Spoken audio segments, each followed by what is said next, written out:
ខ្ញុំបាទសូមធ្វើការអនុញ្ញាតគោរពនិងជម្រាបសួរពុកម៉ែបងប្អូននិងទស្សនិកជនជាទីគោរពថ្ងៃនេះជួបជាមួយនឹងខ្ញុំបាទ MC Play ខ្ញុំបាទសូមលើកយកនៅជោគជាតារាសីប្រចាំថ្ងៃអាទិត្យ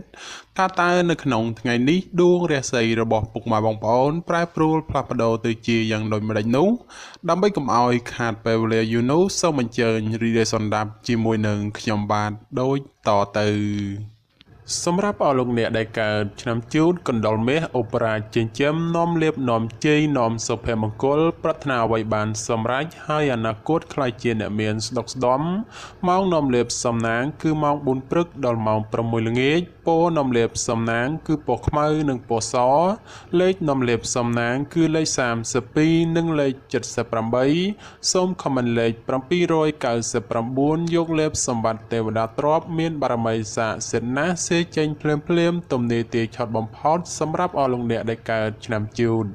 នៅថ្ងៃនេះបើលោកអ្នកធ្វើអ្វីកុំរងចាំយូរពេកពីព្រោះថាផលជាផ្លែផ្កាតែងតែហុចមកវិញជានិច្ច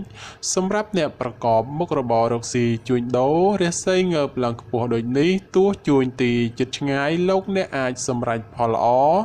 ចូលមកបានក្រាន់បំពេញបំពង់ផងដែរសម្រាប់ការធ្វើដំណើរទីជិតឆ្ងាយមានភាពសុខដុមទាំងពេលទៅនិងពេលត្រឡប់មកវិញ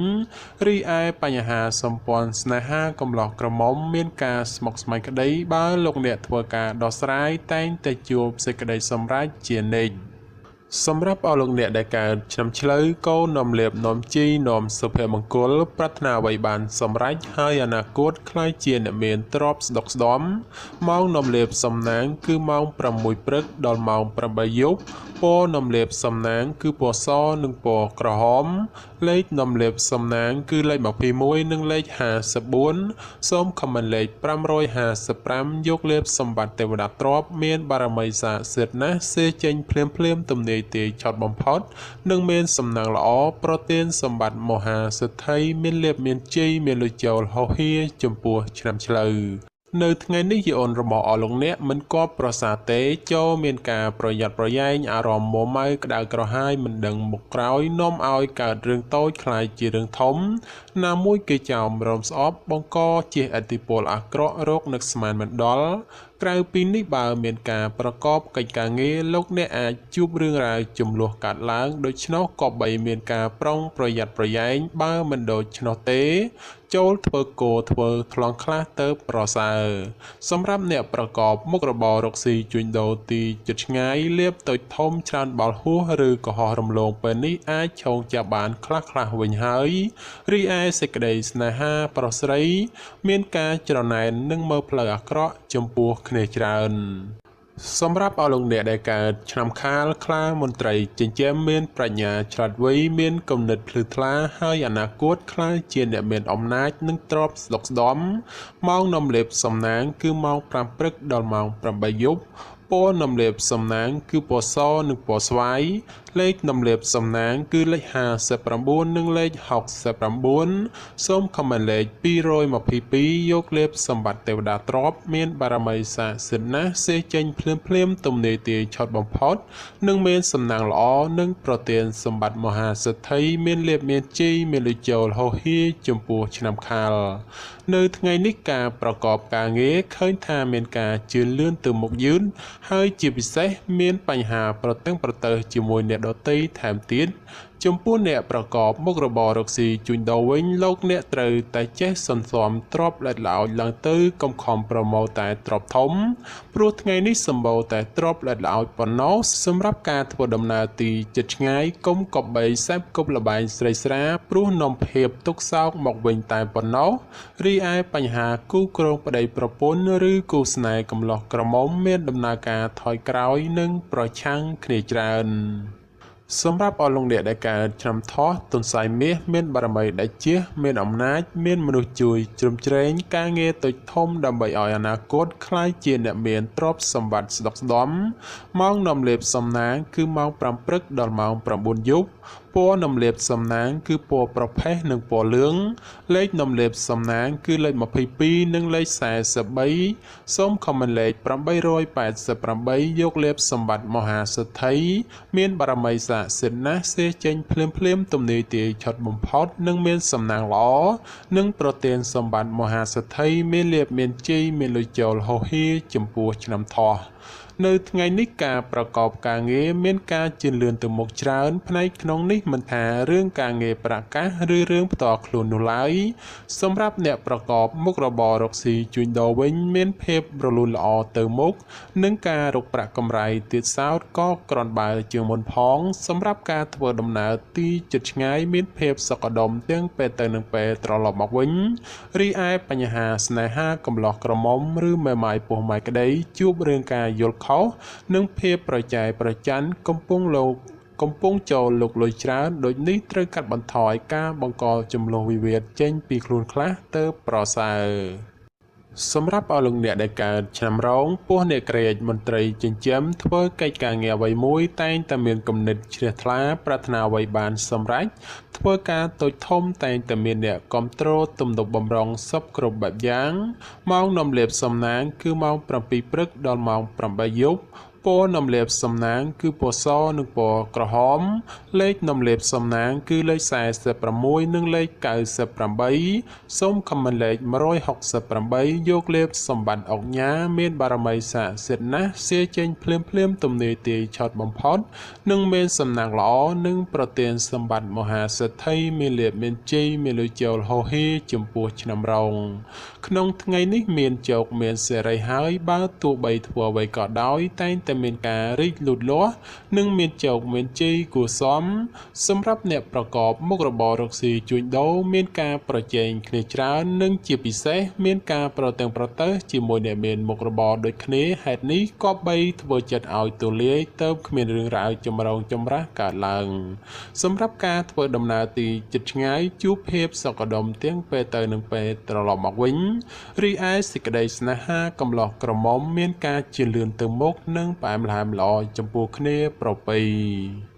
សម្រាប់អស់លោកអ្នកដែលកើតឆ្នាំម្សាញ់ពោះទេវតាចិញ្ចឹមមានលាភមានជ័យមានមនុស្សជាច្រើននាំគ្នាស្រឡាញ់រាប់អានសាទរម៉ោងនាំលាភសំណាងគឺម៉ោង6ព្រឹកដល់ម៉ោង8យប់ពណ៌នំលាបសំណាងគឺពណ៌លឿងនិងពណ៌ខ្មៅលេខនំលាបសំណាងគឺលេខ56និងលេខ89សូមខមមិនលេខ777យកលាបសម្បត្តិអភិជននៅលុយរយលានមានបារមីស័ក្តិសិទ្ធិណាស់សេចេញភ្លាមទំនាយទាយឆុតបំផុតនិងមានសំណាងល្អនិងប្រទានសម្បត្តិមហាសិទ្ធិមានលាភមានជ័យមានលុយចូលហោហៀចំពោះឆ្នាំម្សាញ់នៅថ្ងៃនេះទាំងស្ត្រីនិងបុរសបើចង់ធ្វើអ្វីក៏ដោយតែងតែជួបលើកំណត់ផ្លូវតានតឹង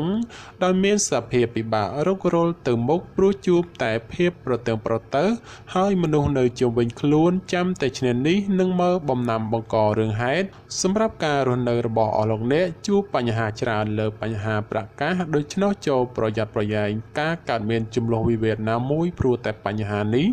សម្រាប់អ្នកប្រកបមុខរបររកស៊ីជួញដូរផលកម្រៃក្នុងការរកផលចំណូលគឺពិបាករកណាស់ហើយការជួញដូរទីជិតឆ្ងាយទៀតសោតមានតែភាពរកម្មរកុសមិនស្ទើរដែរទេ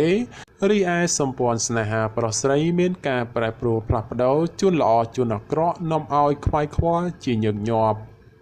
សម្រាប់អស់លោកអ្នកដែលកើតឆ្នាំមមីសេះមេតបចិញ្ចឹមនាំលាភនាំជ័យនាំសុភមង្គលប្រាថ្នាអ្វីបានសម្រេចហើយអនាគតខ្លាយជាអ្នកមានទ្រព្យស្ដុកស្ដំម៉ោងនាំលាភសំណាងគឺម៉ោង5ព្រឹកដល់ម៉ោង7យប់ពណ៌នំលាបសំណាងគឺពណ៌សនិងពណ៌ក្រហមលេខនំលាបសំណាងគឺលេខ38និងលេខ56សូមខមមិនលេខ666យកលាបសម្បត្តិទេវតាទ្រព្យមានបារមីស័ក្តិសិទ្ធិណាស់សេចេញភ្លាមទំនាយទាយឆុតបំផុតនិងមានសំណាងល្អនិងប្រទានសម្បត្តិមហាសិទ្ធិមានលាភមានជ័យមានលុយចូលហោហៀចំពោះឆ្នាំមមី នៅថ្ងៃនេះផ្ដល់ផលល្អសម្រាប់ការសម្រេចចិត្តការងារឬបណ្ដាក់តនរកស៊ីក្នុងរឿងអ្វីមួយពីព្រោះថាផលជាផ្លែផ្កាតែងតែឆ្លើយតបមកវិញគួរជាទីគាប់ចិត្តបើជាអ្នកប្រកបមុខរបររកស៊ីជួញដូរមានការលក់ចេញទិញចូលក្រនរស់រវើកគួរសមហើយបើចង់ចរចារឿងទំនិញអ្វីមួយផងតែងតែអាចសម្រេចជានិច្ចរីឯសម្ព័ន្ធស្នេហាកំឡោះក្រមុំមានការរីកចម្រើនលូតលាស់ទៅមុខនិងបើចង់ផ្សំផ្គុំគ្រួសារផងជាឱកាសល្អប្រពៃបំផុតសម្រាប់អស់លោកអ្នកដែលកើតឆ្នាំមមែពពែមេមានបារមីដែលជាឈ្នះអមេសត្រូវប្រាថ្នាអ្វីបានសម្រេចហើយអនាគតខ្លាយជាសេដ្ឋីគេហបតីឬក៏អ្នកមានជាន់ខ្ពស់ម៉ោងនាំលេបសំណាងគឺម៉ោង6ព្រឹកដល់ម៉ោង7យប់ពណ៌នំលេបសំណាងគឺពណ៌ស្វាយនិងពណ៌លឿងលេខនំលេបសំណាងគឺលេខ69និង89សូមខមមិនលេខ789យកលេបសម្បត្តិអ្នកមានជាន់ខ្ពស់មានបារមីស័ក្តិសិទ្ធិណាស់សៀចេញភ្លាមទំនេរទាយឆត់បំផុតនិងមានសំណាងល្អនិងប្រទានសម្បត្តិមហាសេដ្ឋីមានលុយរយលានសម្រាប់អស់លោកអ្នកដែលកើតឆ្នាំមមែនៅថ្ងៃនេះលោកអ្នកទទួលបាននៅភាពកក់ក្ដៅខ្លះត្រជាក់ខ្លះហើយការបំពេញការងារអ្វីមិនសូវជារលូនល្អប៉ុន្មានទេព្រោះមានបញ្ហារកម្មចិត្តខ្លះយាយីសម្រាប់អ្នកប្រកបមុខរបររកស៊ីជួញដូរក្នុងថ្ងៃនេះវិញបើលោកអ្នកចង់បោះទុនតូចធំឬក៏ចង់រកស៊ីចូលហ៊ុនជាមួយអ្នកដទៃត្រូវតែចេះត្រួតពិនិត្យឲ្យបានគ្រប់ជ្រុងជ្រោយបើពុំនោះទេនឹងអាចជួបផលអាក្រក់ណាមួយនៅថ្ងៃខាងមុខជាមិនខានរីឯសម្ព័ន្ធស្នេហាកំឡោះក្រមុំមានភាពផុយស្រួយចំនួនវិវាទណាស់ក៏បីមានការប្រុងប្រយ័ត្នប្រយែងបន្តិចទៅប្រសើរសម្រាប់អស់លោកអ្នកដែលកើតឆ្នាំវោកស្វាមន្ត្រីចិញ្ចឹមនាំលេបនាំជ័យនាំសុភមង្គលប្រាថ្នាអ្វីបានសម្រេចហើយអនាគតខ្លាយជាអ្នកមានស្នុកស្ដំម៉ោងនាំលេបសំណាងគឺម៉ោង6ព្រឹកដល់ម៉ោង8យប់ពណ៌នំលេបសំណាងគឺពណ៌ក្រហមនិងពណ៌សលេខនំលេបសំណាងគឺលេខ42និងលេខ68សូមខមមិនលេខ777យកលេបសម្បត្តិមហាសម្ពៅលួងមានបារមីស័ក្តិសិទ្ធិណាស់សៀចេញភ្លាមទំនេរទាយឆត់បំផុតនិងមានសំណាងល្អនិងប្រទានសម្បត្តិមហាសេដ្ឋីមានលៀបមានជ័យមានលុយចូលហោហៀសម្រាប់ឆ្នាំវោកនៅថ្ងៃនេះបើទោះបីធ្វើអ្វីក៏ដោយចូលប្រយ័ត្នប្រយែងទទួលរងការខូចខាតអ្វីមួយរកនឹកស្មានមិនដល់ក្រៅពីនេះបើមានទំនាក់ទំនងការងារឬក៏ធ្វើអ្វីមួយងាយនឹងភ្លៀងផ្លាត់ណាស់ក៏បីមានការប្រុងប្រយ័ត្នប្រយែងទើបអាចជាផុតពីផលលំបាកទាំងពួងទៅរួចសម្រាប់ការធ្វើដំណើរទីជិតឆ្ងាយចូលប្រយ័ត្នប្រយែងក្រុមមនុស្សបៀតបៀនយាយីដោយប្រការណាមួយរីឯសេចក្តីស្នេហាប្រស្រីមានដំណើរការថយក្រោយចូលប្រយ័ត្នប្រយែងជំលោះវិវាទឈានដល់ការបែកបាក់សម្រាប់អស់លោកអ្នកដែលកើតឆ្នាំរកាមន់មាសមន់ប្រាក់នាំលៀបអបរាជចិញ្ចឹមមានសំណាងល្អឈ្នះអមេសត្រូវប្រាថ្នាអ្វីបានសម្រេចហើយអនាគតខ្លាយជាសេដ្ឋីគេហបតីឬអភិជនជាន់ខ្ពស់ម៉ោងនាំលៀបសំណាងគឺម៉ោង5ព្រឹកដល់ម៉ោង7យប់ពណ៌នាំលេបសំណាងគឺពណ៌ក្រហមនិងពណ៌លឿងលេខនាំលេបសំណាងគឺលេខ44និងលេខ56សូមខមមិនលេខ168យកលេបសម្បត្តិអ្នកមានជាន់ខ្ពស់មានបារមីស័ក្តិសិទ្ធិណាស់សៀចេញភ្លាមទំនេរទាយឆត់បំផុតនិងមានសំណាងល្អនិងប្រទានសម្បត្តិមហាសេដ្ឋីមានលៀបមានជ័យមានលុយចូលហោហៀចំពោះឆ្នាំរកានៅថ្ងៃនេះយអូនបានងើបឡើងខ្ពស់ដូចនេះជាឱកាសល្អច្រើនសម្រាប់អស់លោកអ្នកពង្រីកការងារអ្វីមួយពីព្រោះថាតែងតែហុចផលល្អចូលមកច្រើនជាងអាក្រក់ចំពោះអ្នកប្រកបការងាររាជការឬក៏ធ្វើការក្រុមហ៊ុនឯកជនបើទោះបីការងារមមាញឹកក៏ដោយតែក៏មានសំណាងល្អមកវិញគឺធ្វើច្រើនតែងតែហុចផលច្រើនជានិច្ច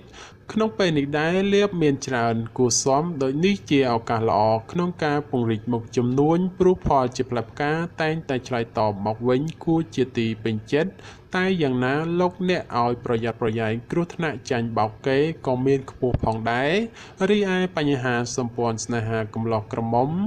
លោកអ្នកមិនគួរក៏បីលង់លក់តែក្នុងរឿងស្នេហាខុសប្រក្រតីដែលនាំឲ្យអនាគតមិនប្រសើរ សម្រាប់អស់លោកអ្នកដែលកើតឆ្នាំចោសំណក់នំលៀបអូប្រាចិញ្ចឹមមានសំណាងឆ្នេះអមេសត្រូវប្រាថ្នាអ្វីបានសម្រេចហើយអនាគតខ្លាយជាសិទ្ធិគេហបតីឬក៏អ្នកមានជាន់ខ្ពស់ម៉ោងនំលៀបសំណាងគឺម៉ោង6ព្រឹកដល់ម៉ោង9យប់ពណ៌នំលាបសំណាងគឺពណ៌ខ្មៅនិងពណ៌ប្រផេះលេខនំលាបសំណាងគឺលេខ14និងលេខ38សូមខមមិនលេខ168យកលេបសម្បត្តិអ្នកមានជាន់ខ្ពស់មានបារមីស័ក្តិសិទ្ធិណាស់សេចេញភ្លាមទំនេរទាយឆុតបំផុតនិងមានសំណាងល្អនិងប្រទានសម្បត្តិមហាសិទ្ធិមានលេបមានជ័យមានលុយចូលហោហៀចំពោះឆ្នាំចោនៅថ្ងៃនេះលោកអ្នកប្រកបកិច្ចការងារអ្វីក៏អាចសម្រុកពេញទីបានហើយនឹងបើទោះបីធ្វើអ្វីតែងតែហុចផលមកវិញគ្រាន់ជាទីកប់ប្រសើរសម្រាប់ពេលវេលាល្អក្នុងការធ្វើអ្វីមួយគឺម៉ោង1:00នាទីទៅដល់ម៉ោង2:59នាទីរសៀលហើយបើប្រកបកិច្ចការងារអ្វីតែងតែហុចផលមកវិញជានិច្ចចំពោះអ្នកប្រកបមុខរបររកស៊ីជួញដូរលោកអ្នកបើចង់បើកហាងថ្មីឬក៏ផ្លាស់ប្ដូរទីកន្លែងលក់ដូរជាឱកាសល្អប្រពៃណាស់ព្រោះថាផលជាផ្លែផ្កាឆ្លើយតបក្រនកបប្រសើរសម្រាប់ការធ្វើដំណើរទីជិតឆ្ងាយមានភាពសុខដុមទាំងពេលទៅនិងពេលត្រឡប់មកវិញរីឯសេចក្តីស្នេហាកំឡោះក្រមុំឬមេម៉ាយពោះម៉ាយក្តីបើមានរៀបអាពាហ៍ពិពាហ៍ឬចូលស្តីដណ្ដឹងតែងតែសម្រេចដូចគប់បំណង